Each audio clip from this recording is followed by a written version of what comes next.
akin, hindi rin tama na ngawa ng ngawa yung mga dilawan at mga loyalista na dapat ituloy ang trial on the merits. Bakit mo itutuloy sa trial on the merits, merong special and affirmative defenses. Yung special and affirmative defenses yan, yung mga kadahilanan kung bakit hindi dapat matuloy ang na ini-invoke ay dahil merong paglabag sa saligang batas. Hindi ba obligasyon, hindi lamang ng Korte Suprema, kung hindi ng Senado rin, na itaguyod ang ating saligang batas? Kung talagang ang pang-apat na impeachment complaint ay barred because of the one impeachment per year rule ng saligang batas, edi dapat yan itaguyod hindi lang ng Korte Suprema, kung hindi ng Senado na rin. Well, mas mabuti sana kung ang hudikatura ang mauunang magdesisyon sa bagay nito. Alright, magandang araw po sa inyo lahat. Muli po tayo nagbabalik sa napakagandang reaction video. Ako po si Opinion and Reaction PH. Panoorin at reaksyonan po natin itong si Spokes Harry Roque. Pero bago po tayo magpatuloy sa ating reaction video, huwag niyo naman pong kalimutan pindutin ang like, share, at subscribe.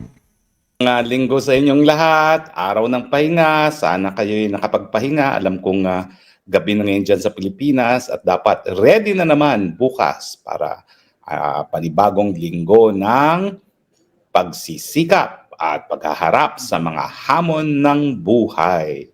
Alam naman natin na habang may buhay, may pag-asa. Alam ko po na talaga nakakawalan ng pag-asa habang narariyan ng mga Marcos sa liderato ng bansa. Pero meron naman tayong pag-asa dahil merong VP Sara.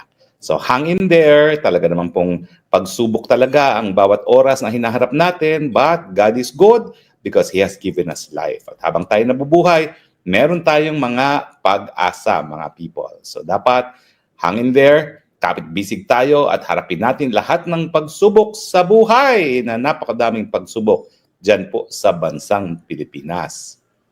Pero kung sa tingin ninyo na ang dami nating pagsubok, well, papaalalahanan ko lang po kayo yung pinakamamahal nating Tatay Digong nakakulong pa rin sa The Hague, no? Halos 140 days nang nakalipas mula siya ng kinidnap at siya nakakulong pa rin at alam din natin ang pinakasusuklaman niya ay yung siya ay huhusgahan ng mga dayuhan para sa mga krimen na di umano ay nangyari sa Pilipinas na isang paglabag sa ating pagiging soberenyang bansa. Well, yan na naman kung pag-uusapan natin, no? Updates from The Hague. Naghain po noong bago matapos ang linggo, last week, ng isang motion ang abogado ni Tatay Digong na humihingi sa hukuman na wag muna magdesisyon dun sa kanyang hinihinging interim release. Now, ang sinasabi niya, meron daw mga dokumento pa na hindi na ipipresenta ang prosecution dahilan kaya hinihingi niya na wag munang magkaroon ng desisyon ang hukuman. Well, ako naman po hindi ako abogado dyan, so malaya akong makapagsasalita at wala naman po siguro sa inyo na magdududa sa aking pagmamahal kay Tatay Digong. Nababahala po ako sa ganyang motion. Bakit? Unang-una, ang motion po para magkaroon ng temporary na pagpapalaya kay Tatay Digong ay nagmula sa kampo ni Tatay Digong. At ang dahilan kaya natin hinain yan ay dahil nais natin na sa lalong mabilis na panahon, magkaroon ng alternatibo dito sa detention ni Tatay Digong sa The Hague. Now, alam ko naman na maraming dapat ayusin dyan at pangunahin dyan sinong bansa na tatanggap sa kanya. Nauna nang napabalita na yung Australia na pinanggalingan din ni VP Sara ay humindi daw, bagamat ang sabi naman ni Inday Sara, wala naman tayong hinihinging interim release sa Australia. So hindi niya maintindihan bakit mayroong pagtanggi. Ngayon, papunta na naman si VP sa South Korea. Hindi ko alam kung siya ay makikipag-ugnayan sa mga otoridad doon para sa interim release. Pero malinaw na sa ngayon, baka wala pa talagang tatanggap na bansa para kay Tatay Digong at isa yan sa dahilan kung bakit pinagpapaliban ng depensa ng abogado mismo ni Tatay Digong yung desisyon para sa temporaryong pagpapalaya sa kanya. No? Well, uulitin ko lang po kung ano talaga ang track record ng ICC. Ang track record po, wala silang kahit sinong binigyan ng temporary liberty habang dinidinig, at least kung yung mga nasasakdal ng war crimes at crimes against humanity. Ang nabibigyan lang nila ng temporary release ay yung mga nasasakda lamang dun sa mga tinatawag na crimes against administration of justice. Pamimeke ng mga testimonya, pananakot sa mga testigo, yun ang nabibigyan ng panandaliang kalayaan. Pero pagdating sa core crimes, yung mga crimes against humanity at war crimes, wala silang nabibigyan. Siyempre, sinabi ko na nung minsan, na ulitin ko, hindi ito makatarungan. Kasi ang proseso sa ICC, nakakulong ka na, wala pang probable cause. Kasi yung probable cause, yan ay pagdidesisyonan pa lamang ng pre-trial chamber pagdating ng confirmation of charges. At pagdating naman kay Tatay Digong, abay, tinakda ang confirmation of charges 6 na buwan matapos siyang makidnap. So yung 6 na buwan na siya nakakulong papunta ng confirmation of charges, ay wala siyang kalayaan and yet wala pa siyang kaso ni wala pang probable cause. At sa Pilipinas nga, hindi naman po pwedeng makulong ang isang tao hanggang walang probable cause na nadesisyonan ng mga piskal matapos ang preliminary investigation. Pero dito po sa dahig, yung preliminary investigation, hindi po para sa probable cause. Ito ay for good reasons lamang para mag-issue ng warrant of arrest. At doon pa sa confirmation of charges, malalaman kung may probable cause. Kaya sinasabi ko na hindi makatarungan ang sa ICC kasi nga po, wala pang probable cause, wala ring temporary release ang mga akusado. Hindi tama yun. Kung wala pang probable cause, dapat wala munang nakakulong. Dapat yan, bigyan sila lahat ng temporary liberty kasi wala pa namang probable cause laban sa kanila. No?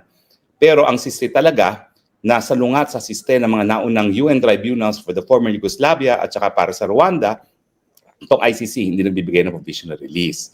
Oo nga naman, no, mga kababayan, no. Totoo po yung sinabi ni Spoke Sari Roque na wala pang probable cause yung yung kaso ni Tatay Digong, wala pa po silang napatunayan dito na matibay na ebidensya, pero hindi po siya binibigyan ng interim release. Hindi po natin maintindihan dito sa ICC kung bakit hindi po nila bigyan ng interim release si Tatay Digong dahil ba sa paninindigan ng ICC doon sa mga bansa na nagbabayad sa kanila. Alam tayo maasa na mabibigyan si Tatay Digong ng panandaliang kalayaan ay dahil siya yung kauna-unahang 80 anyos na nasasakdal dito sa ICC na meron pang kung ano-anong mga sakit. No? At sa tingin ko, sapat na dahilan naman yan para siya ay mabigyan ng temporary release. Pero ang abogado ngayon ni Tatay Digong nagsasabi mukhang hindi sapat na dahilan yung kanyang edad at saka yung kanyang kalusugan. At meron pa daw mga ebidensya, mga dokumento na inaantay na dapat ipresenta ng prosecution para madesisyon ng korte yung issue nga ng temporary release. Hindi ko alam kung ano yung mga dokumentong yan. Pero in the first place, tayo humingi niyan. Kampo ni Tatay Digong humingi. Bakit tayo rin na magiging dahilan para isang tabi ang desisyon dito sa temporary release? Well, syempre, isa lang ang naiisip ko, kaya ginawa ito ng mga abogado, na hindi mapagbibigyan ang temporary release na hinihingi natin. Pero sinasabi ko naman talaga ang track record ng ICC, hindi yan nagbibigay ng temporary release. So, hindi naman natin siya sisisihin kung hindi mabibigyan yan. Kasi, pag lumala rin ang mga health issues ni Tatay Digong, yung minsan na hindi napagbigyan ang temporary release, ay hindi naman po yan balakid para later on, kung mayroong mga bagong circumstance, mabigyan siya ng temporary release. Ang sinasabi ko lang, medyo nahehelo ako sa strategiya kung meron man yung depensa ni Tatay Digong kasi siya humingi, siya rin ang nagsabing huwag magdesisyon. Bakit pa nag-file kung ayaw mo namang madesisyonan at meron ka pang inaantay ng mga dokumento? It's as if sinabi na ng depensa, o sige, huwag niyo munang desisyonan yan. Diyan muna si Tatay Digong hanggang lumabas ang mga dokumentong inaantay namin. So, bakit mo pa pinaasa naman yung tao, no?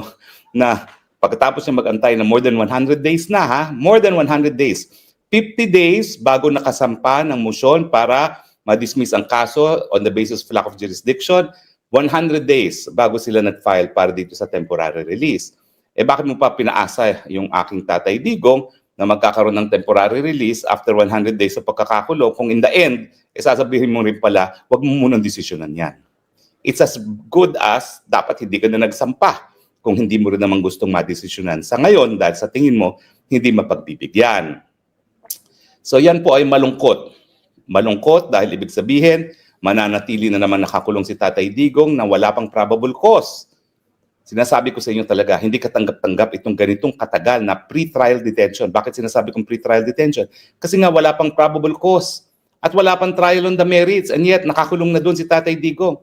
At hindi gaya ng ibang mga preso na pwedeng bisitahin ng mga kaibigan, abay ang dalaw ni Tatay Digong ay tanging pamilya lamang. Bakit? Ano ang kinatatakot nila sa mga kaibigan ni Tatay Digong gaya ni Harry Roque?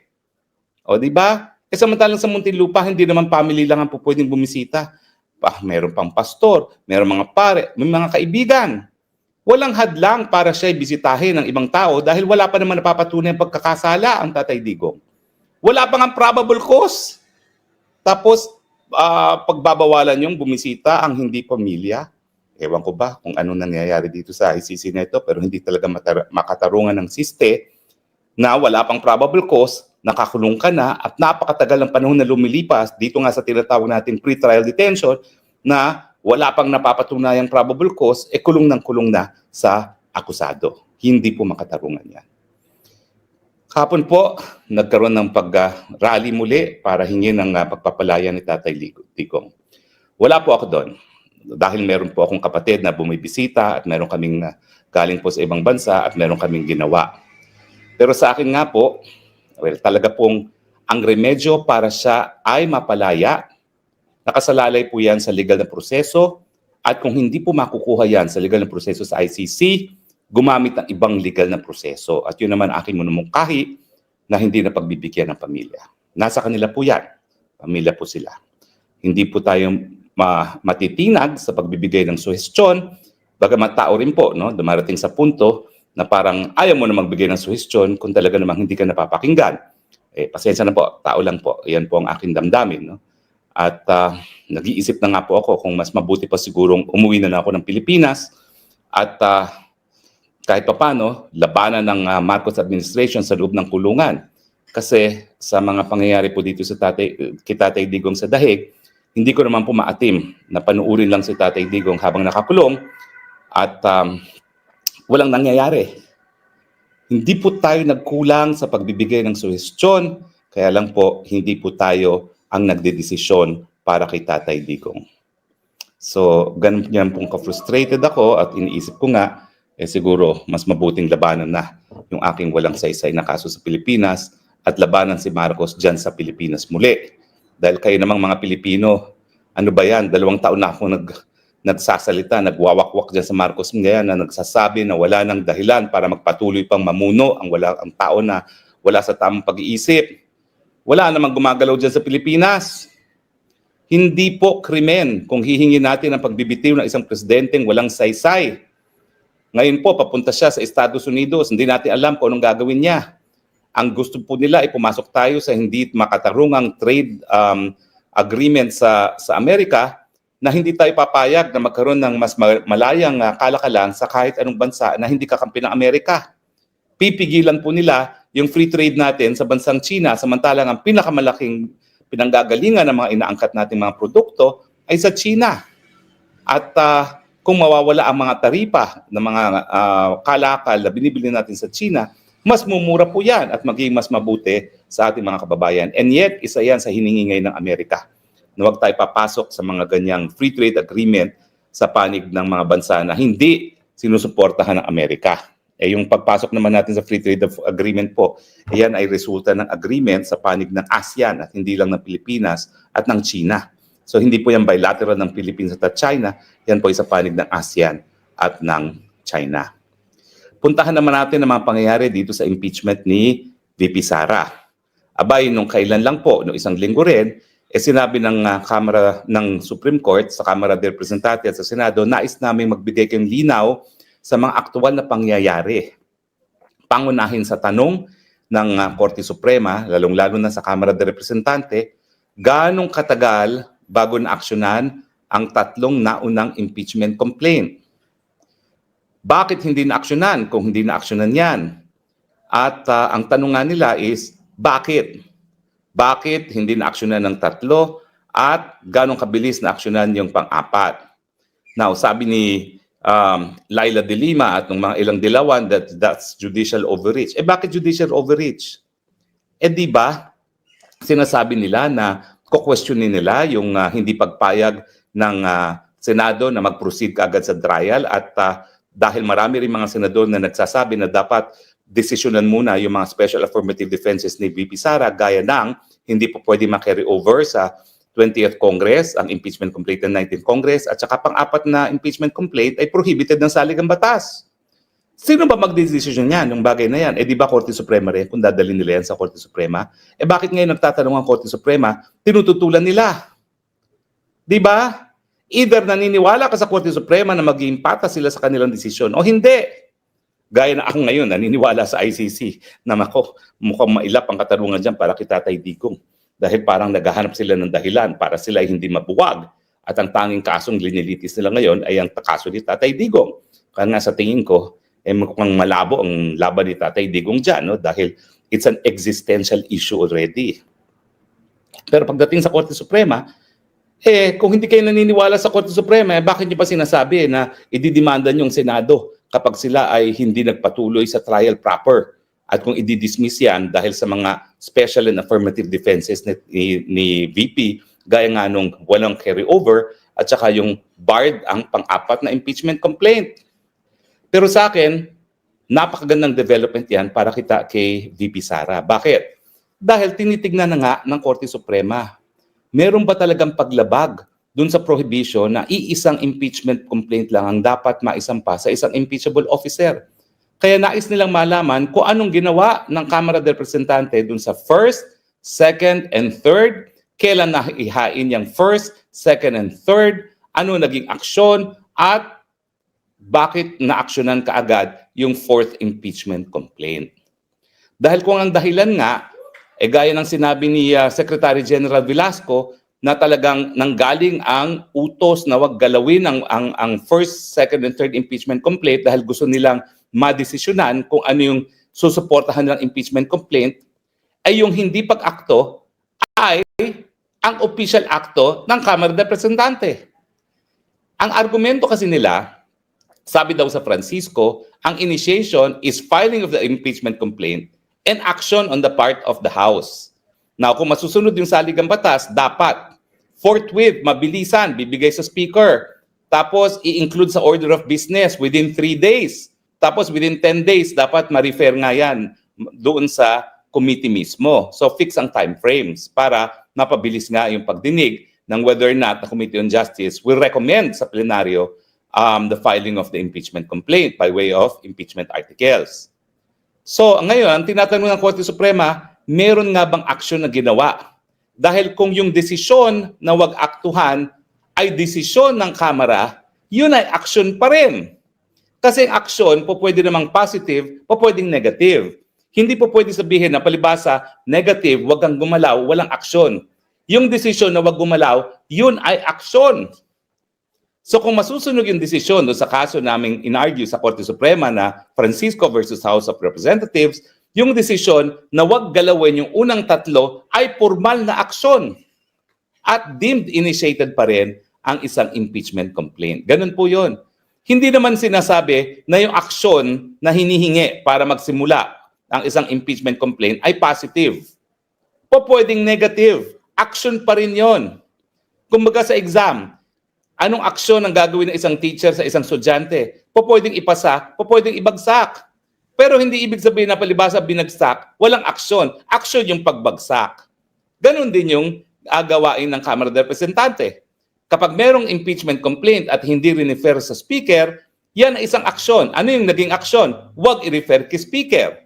Merong dahilan yan kasi mandatory sa saligang batas na dapat i-refer ka agad kay Speaker. Di ba? So sa akin, pabor kay VP Sara yan. Kasi kinukonsidera na ngayon ng hukuman, sa tingin ko lang, no? Ako naman, hindi ako partido sa kasong yan. So pwede naman ako magsalita. Bahagi yan ng ating kalayaan ng malayang pananalita. Sa tingin ko, tinitignan nila kung action nga ba yung pag-upo ni Secretary General Velasco dun sa tatlong naunang impeachment complaint dahil lang nakasagad sa saligang batas, dapat renifer niya kaagad dito kay Speaker at si Speaker naman, dapat renifer kaagad sa Committee on Justice. So sa akin, hindi rin tama na ngawa ng ngawa yung mga dilawan at mga loyalista na dapat ituloy ang trial on the merits. Bakit mo itutuloy sa trial on the merits, merong special and affirmative defenses? Yung special and affirmative defenses yan, yung mga kadahilanan kung bakit hindi dapat matuloy ang na ini-invoke ay dahil merong paglabag sa saligang batas. Hindi ba obligasyon, hindi lamang ng Korte Suprema, kung hindi ng Senado rin, na itaguyod ang ating saligang batas? Kung talagang ang pang-apat na impeachment complaint ay barred because of the one impeachment per year rule ng saligang batas, edi dapat yan itaguyod hindi lang ng Korte Suprema, kung hindi ng Senado na rin. Well, mas mabuti sana kung ang hudikatura ang mauunang magdesisyon sa bagay nito. Nang sa ganon, susunod na lang ang Senado. Pero kung ako naman ay senador at nakasaad sa saligang batas na I will be the sole judge in all impeachment proceedings, abay, hindi ko naman ibibigay yung responsibilidad na desisyonan yung special and affirmative defenses sa Korte Suprema. Kasi tanging mga senador lamang, mga politiko, mga policymakers ang binigyan ng ganyang kapangyarihan. Magkakaroon lang ng jurisdiction ang Korte Suprema para questionin ang desisyon ng Senado pagdating dito kung nagkaroon ng obviously maling application ng ating saligang batas amounting to grave abuse of discretion. Diba? Yun yung tinatawag na certiorari powers. Pero ako, tingin ko tama na Senado being the sole judge in all impeachment proceedings ang magdesisyon dun sa issue na barred ba ang second complaint dahil ito'y pang-apat na impeachment complaint at pwede ba ma-carry over ang impeachment from the 19th Congress to the 20th Congress. Ako talaga naniniwala ako dun sa sinabi ni dating Senador Tol Tolentino na sa Amerika nangyari yung kaso ni Clinton na nasampahan siya ng impeachment complaint sa nakaraang kongreso at naliti sa sumunod na kongreso. Bakit? Kasi yung Senado doon sa Amerika, palaging meron silang mayorya. Hindi sila nauubusan ng mayorya. Ibig sabihin, miski 40% ay hindi nahahalal dahil nga revolving ang eleksyon ng mga senador sa Amerika, meron pa rin natitirang majority na po pwedeng gumawa ng desisyon bilang isang Senado. Dito sa Pilipinas, kaya lang siya tinawag na continuing, merong 12 palaging natitirang senador. Pero yung 12 yun, dahil wala silang mayorya, hindi sila po pwede magdesisyon bilang isang Senado. Hindi gaya ng American Senate. Kaya sa tingin ko, hindi natin po pwede i-apply yung president ng mga Amerikano dun sa kaso ni Clinton dito kay VP Sara.